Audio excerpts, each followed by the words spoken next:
you, show you what this waistline do all sorts of things to you. I wanna make you my boo.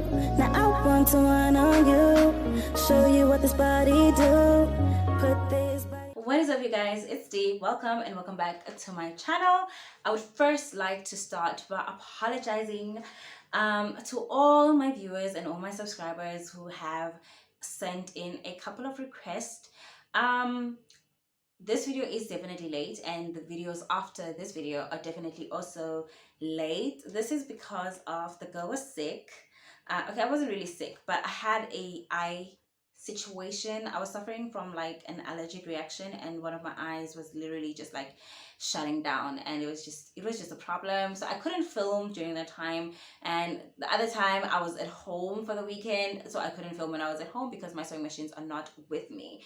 As you can see from the title of this video, I am doing a sewing 101 session with you guys, answering some of your most asked questions and just some of the things that I feel like you need to know about sewing before you get started, because I have noticed that most of the people who have watched my video and have commented on my video and have reached out to me are actually people who have no experience whatsoever when it comes to sewing, or they've just recently bought a sewing machine and they would like to get started. And I, for one, want to say congratulations. Welcome to the sewing club. I hope you are going to have amazing and super, like, yeah, I just hope you're going to have amazing projects to do, amazing tutorials, and yeah, you know, and thank you guys so much for reaching out as well.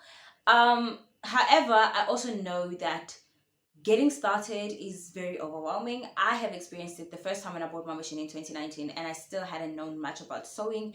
And I do know you can go on YouTube, but sometimes you can also get confused. One, about terminologies. Two, you really don't know much about fabric. You really don't know much about sewing, and so on and so forth. So I figured, let me just start this series where I basically explain everything you need to know about your sewing machine.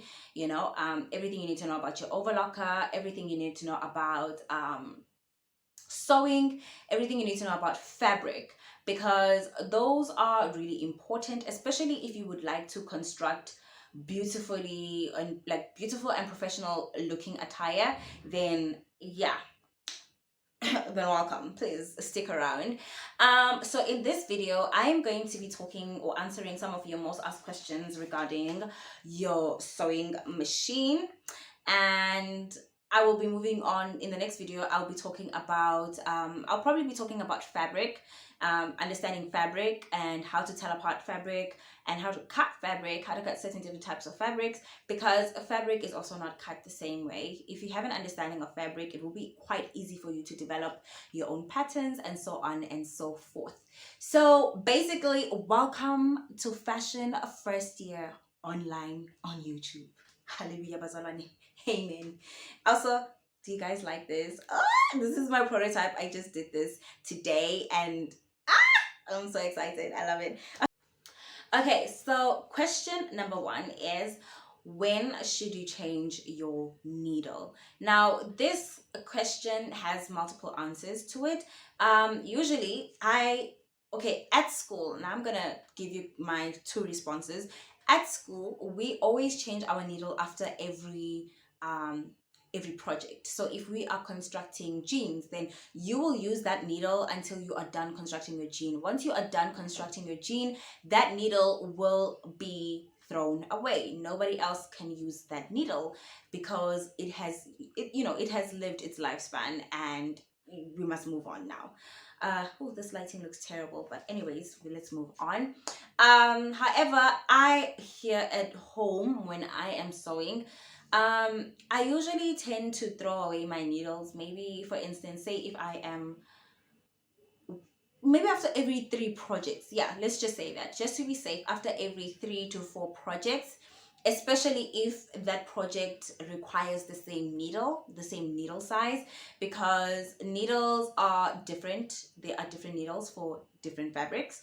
There's a needle for stretch fabric, a needle for leather fabric, a needle for denim fabric, a needle for jersey fabric, and so on and so forth. And it is important to use the right needle, right, for your material. That way you are not damaging your material, and it's just gonna save you a lot of problems when it comes to sewing. Question number 2: when should I oil my machine? Now, I have uploaded a video where I showed you guys, I'm a hypocrite here. I showed you guys that I recently oiled my sewing machine, and I've had my sewing machine for like a year and 6 months, if I was not mistaken. So Google and my lecturers say that it is important that you oil your machine, preferably, when is it, like once or twice. Obviously it depends on how frequent are you. Like, are you a frequent sewer? Do you sew every day? How many hours do you sew a day? And so on and so forth. Another way, you could just check with your sewing machine. You can open your sewing machine and see how it's looking like in there. It's always important to first clean the old oil and then put new oil, and usually it's just 1 drop to 2 drops, which is just enough.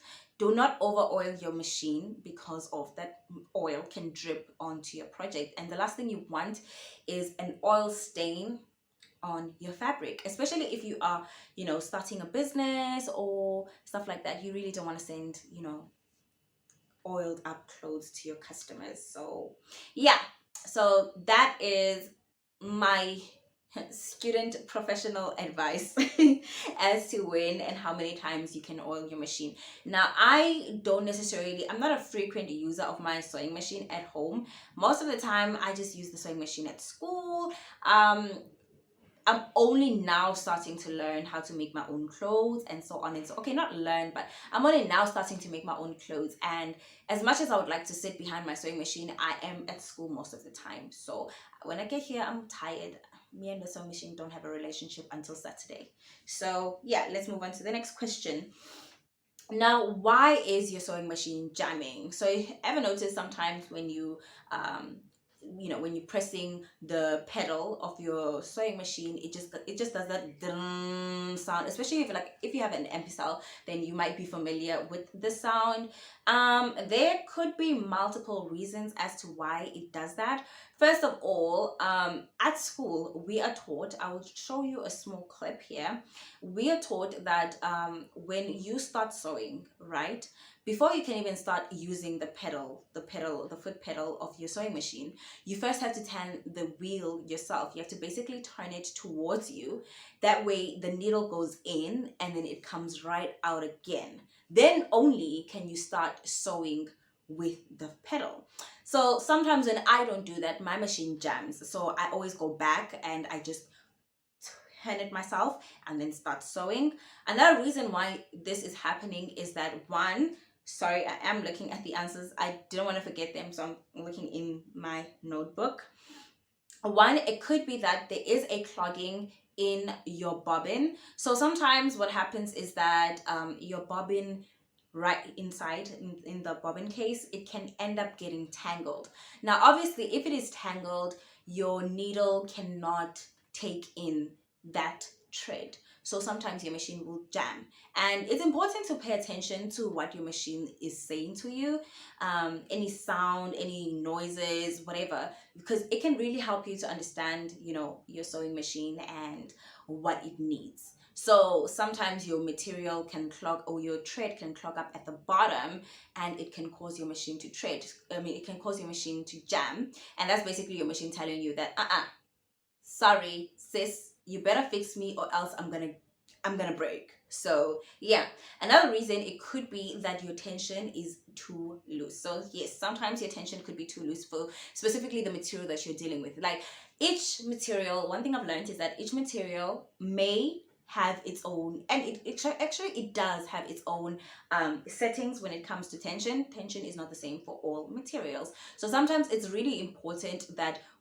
before you start sewing your final garment, just take the same material and double fold it and just stitch on it, just to determine which tension is suitable for this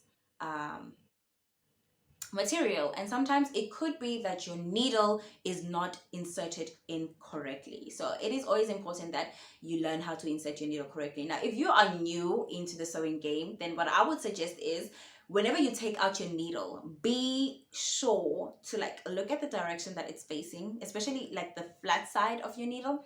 That way when you put in a new needle, you are aware, like you remember that, oh, when I took out this old needle, it was faced in this direction. So when I put in a new needle, that needle needs to face in the same direction as your old needle. So this answers your guys' question. Another question is, why does my needle keep breaking? Now I have experienced this the first time I started sewing. And to this day we still experience needles breaking. Unfortunately, it's not something that you can avoid. But there are answers as to why your needle keeps breaking. And also there are various answers for that. So yeah, your machine is, it's crazy.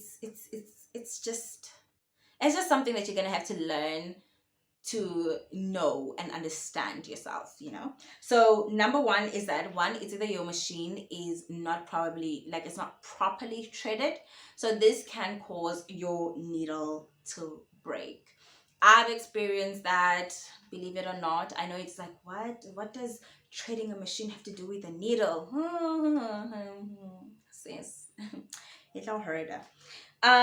Two, you could be using the wrong needle for your machine. Like I said, your machine speaks to you. So sometimes if you're using the wrong needle, it will literally inform you by breaking that needle. That's why I said it is important that you get the right needle for the right material. That way you're just avoiding any funny business. Now I know that needles are expensive, but you're just gonna have to get with the program, you know. Another reason it could be that your material is too thick. Now I have experienced this where, yes, the machine allows the certain material, but even those certain materials may come in different forms of thickness, and yeah, it can cause your needle to break. So this comes to the end of Sewing 101 class number 1.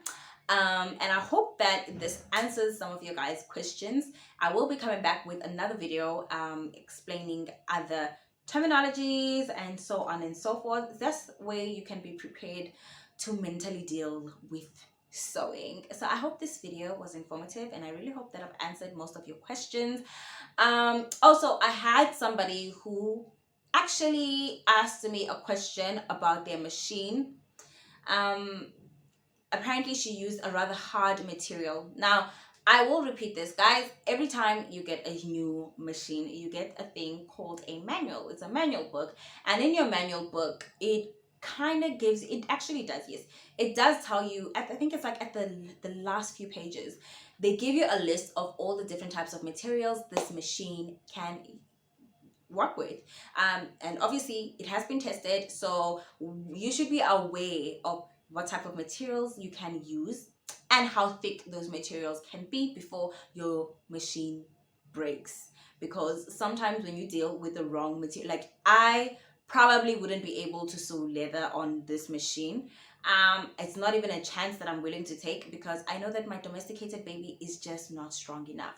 So it is important that you guys pay attention to the type of materials that you can use. Sometimes if you are lost, you can go to the people who work in the fabric store and ask them, is this material suitable for a domestic sewing machine? And they can tell you yes or no, because they too are quite familiar with the machines, and they too know that what kind of machines can take up what type of materials and so on and so forth. So yeah, it's very important that you guys read your manuals, because it will really help you. And if your machine does not switch on, please don't try to be a mechanic at home. Go get yourself a sewing machine technician who can help you fix your machine. I fixed my overlocker for like 350, so if I can fix an overlocker for 350, then trust me, a sewing machine is nothing. So I hope I've answered all your questions, and I hope this video was informative. Please don't forget to like, don't forget to subscribe, and don't forget to share with your family and friends, so we can all be family and friends. Until next time, bye.